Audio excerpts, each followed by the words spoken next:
What's up, everybody? It's Matt from Peter Glenn. And when you're shopping for helmets, it's good to know the different pieces and parts that make up a helmet. This way you can compare and try to find the helmet that's going to work best for you.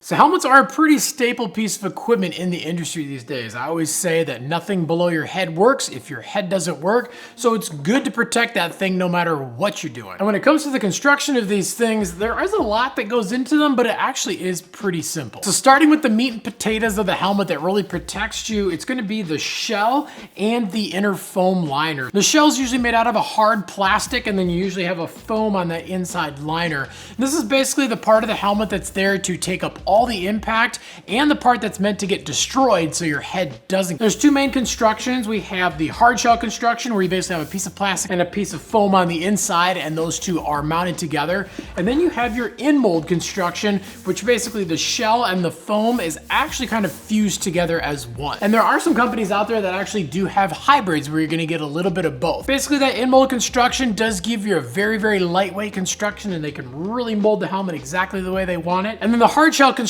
is basically a little bit cheaper and helps keep the price down, but still protects your head. And there are some helmets like the Anon Wave Cell, where instead of the foam, they actually have that wave cell material on the inside, which does help move with your head a little bit and also helps against that impact protection. And then you'll see helmets also with the MIPS system, which is basically attached to that foam liner on the inside to help slow down rotational trauma. And then going to the lining on the helmet, this is basically the part that's going to be touching your head. Usually it's going to have some padding in it. This is very, very thin, just to give you a little bit of comfort. And a lot of times it's going to be made out of a material that is moisture wicking to help keep your head dry so it stays warm. Some helmets have a little bit less, some helmets have a little bit more. It really just depends on the style of the helmet as to how much fleece it's going to need to help regulate that temperature inside your helmet. And speaking about regulating the temperature, most helmets are going to have some vents of some sort, whether it's an open vent system like this on the top where the wind blows over and helps draw the hot air out to help keep you from getting way too hot inside the helmet.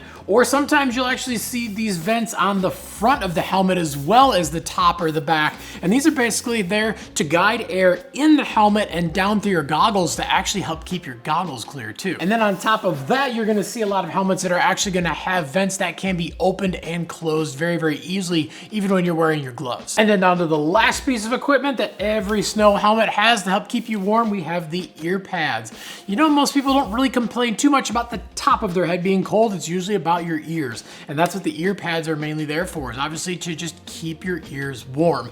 And on all the helmets, I don't know the last time I saw one that didn't have it, the ear pads are removable. So when you do get into those warmer days when you're not really needing a lot of insulation and your ears aren't getting cold, you can usually unsnap, pull them out however the helmet is designed, and remove those ear pads to keep you comfy. Then from there, we're gonna look at fit systems. And the fit systems are usually found in the back of the helmet, whether it's attached to the helmet or whether it's just below. A lot of times you're gonna see dials like the BOA system, where you can basically crank it down and tighten that thing right around your head. Or sometimes you'll actually see a little elastic system too. But basically something to just help make sure that that helmet fits better around your head. Because if the helmet does not fit snug and it's moving around on top of your head, it actually can't protect your head properly. Then from there, we go down to the last two things. We've got the chin strap, which obviously goes underneath your chin, and a lot of times you're gonna have a nice little piece of fleece, something to cover that up just so the buckle doesn't rub against your skin. And then on the back of the majority of these helmets, we're going to have a snap, a strap, a clip, something to basically help keep your goggles in place.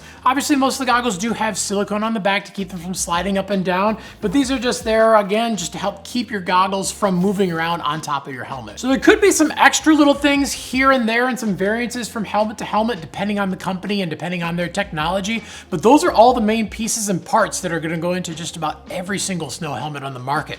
But if you got any questions about what we talked about in the video, definitely leave some comments down below. We're on there every single day trying to answer your questions.